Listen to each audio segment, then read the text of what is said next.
Thank you, Medha. It's really nice being here. And now my job is actually to sum up what you all have said and how to put it into practice, right? So for glaucoma diagnosis, we need to have a structure and function correlation.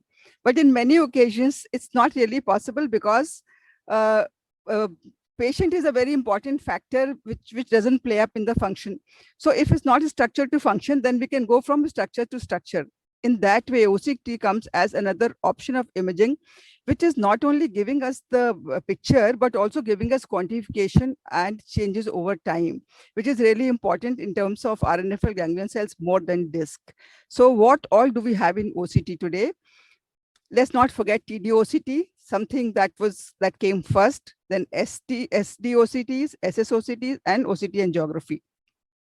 So this is the first OCT, TDOCT, which I used in 2002. And believe me, I've just been growing on OCTs from that time onwards. It's still not a useless device, but because multiple small practices are using it, it gives disc parameters, RNFL thickness, macular changes, but not GCC, serial analysis of progression, but why not preferred? It has poor resolution, and the time taken for acquisition is really much longer, as a result of which the data quality is poor. So it's not really in good clinics, but it is still of significant use when needed. So what is available these days is basically SDOCT, and most of the people are using SDOCT. So whatever comes in retina glaucoma goes practically piggyback. But is it only for the financial sustenance? The answer is maybe yes and no both. Now, the important differences in SD and TD, which are for us to know, are what is the clinical basis? The clinical basis is actually high resolution, axial as well as lateral, plus high speed of acquisition. So whenever the speed of high is high, like these people have already shown multiple numbers, so I won't go into that. The artifacts and the chances of data quality becoming poor are less. And high resolution in the best of machines can go up to 3 microns. So what we have is a very, very good quality data. So I won't go into the whole table, but it's important for here to realize that axial resolution in different machines is different. Scanning speed is different. Manufacturing signals are different, and RNFL scanning protocols are different. So all these three give very different kind of maps. Therefore, we cannot use one OCT report to check the progression or with another OCT machine. So if a patient has to be seen forward, it has to be seen from OCT of the same kind. Macular scanning has a similar kind of a thing, but the fundamental challenge is some machines are taking only GCC and IPL, but there are many machines which are taking GCC, IPL, and RNFL thickness. So the data is going to be entirely different. Now come down to SSOCT. Medha has gone into huge details, and I'm very happy about it that she has told. Here the advantage is what Medha has told. Other than that, we can see all the three parameters on single page. So therefore, for us to correlate macula, disc, and RNFL together is a great boon in this machine.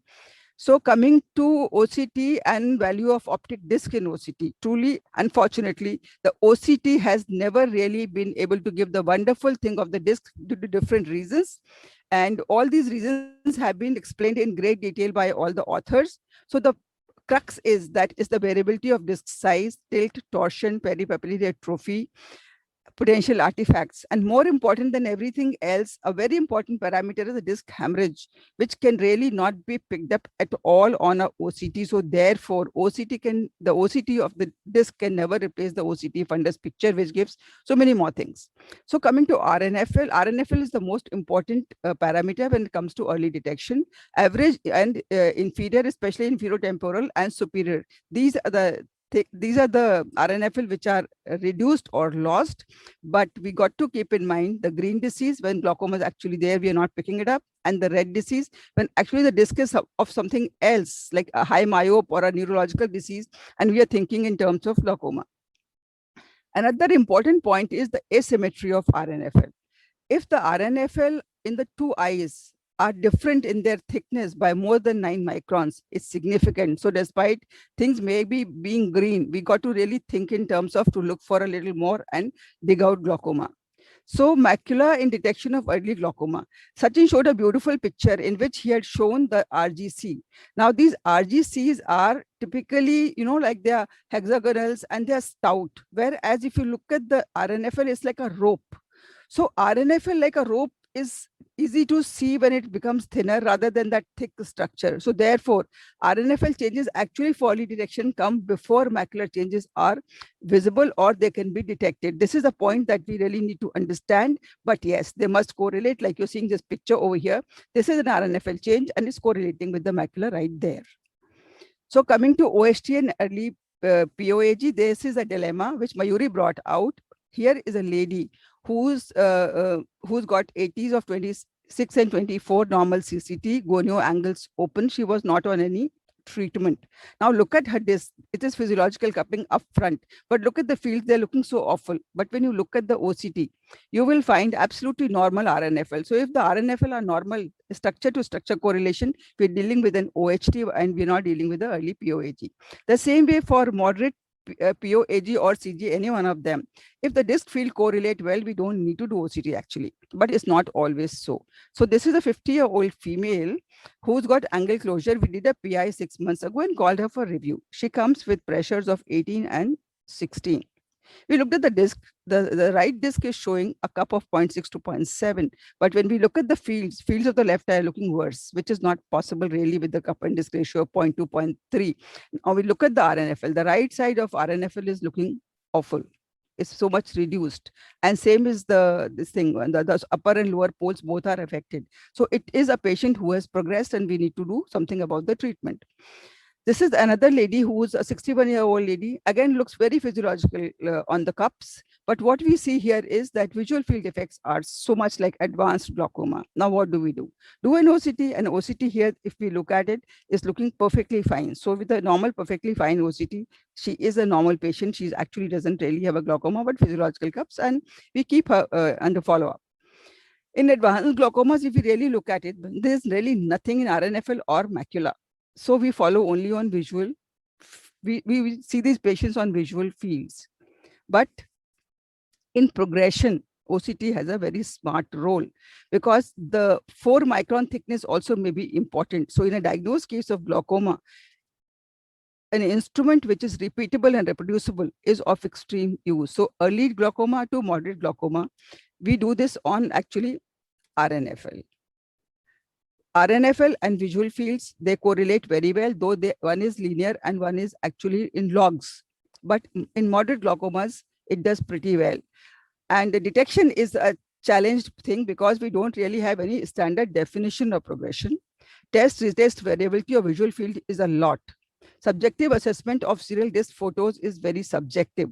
So we need to have something which is more reproducible and something which is a lot more quantifiable. In that comes the role of OCT. And progression with RNFL and macula both is important. If the patient is early or patient is moderate, we go with the thinning of RNFL because it is detected early. It's earlier detected than macula, and thinning is suggestive of progression. For that, I already told there is some age-related loss as well. But 4 micron to 10 micron is suspicious area, and more than 10 definitely is progression. And there are different maps which these people have already told you. Coming to progression in advanced glaucomas. So far, advanced glaucomas, we have only been seeing on 10-2, but that is very subjective. But where is the challenge in OCT? The challenge comes with a floor defect. But this floor defect, unfortunately, is different in different machines. Like for Spectalis 49, then for Cirrus is 57, and for RTView is 64. So once RNFL thickness reaches its progression to the bottom, we switch back to now macula because these thicker things reduce slowly. So now we have something. And here we have, Mehta's already told, we have a GCC and GCC plus. So we can have both these parameters. And if you look at the macula, normal is 82, early glaucoma 75, moderate 64, and advanced 55.6. So up to 55.6, we really have a scope to see the progression on OCT in these patients. And in GCIPL, thickness change of more than 4 microns in macula is suggestive of a glaucoma. So, and it correlates very well with 10-2.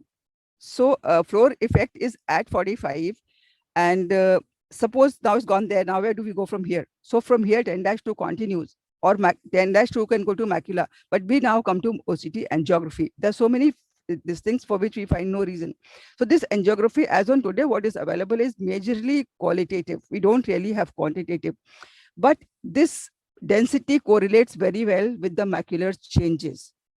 Therefore, a day has to come when there will be a grid which will tell us that this is a loss of OCT, loss of vessels. And that loss of vessels will be very significant to tell us in very, very advanced patients. So now importance. Now, glaucoma suspects and early glaucomas, very, very important. And OHD, all these are gray areas. So we can clarify these gray areas with this machine. Then for early detection, we can use RNFL, the very effective. Disc field not correlating in any kind of glaucomas, OCT is indicated.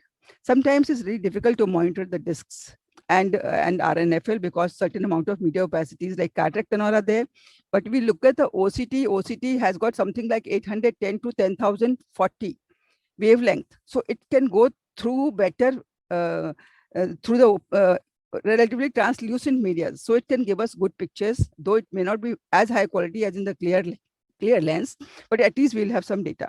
Sometimes the patients are in huge denial and we really need to convince them that, look here, friend, you really have a problem. We can use it there.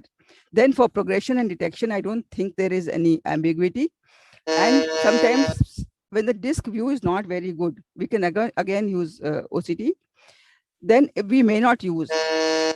That means if the disc and field changes can be assessed very well and they're correlating very well, we don't really have a need. If glaucoma is very advanced beyond 4 defect, I don't think we really need to do it. And just to impress patient, doing is, I think, is criminal. So with that, a very good this thing. So take home will be OCT is a non-invasive reproducible documentation device. It's got powerful tool for detection as well as progression and disc field discrepancy, uncooperative patients. So structures to structure correlation gives a huge amount of strength to any ophthalmologist to diagnose glaucoma, but it's not in isolation. It is in collaboration with these pictures, IOP, gonioscopy, and good old field. Thank you so much.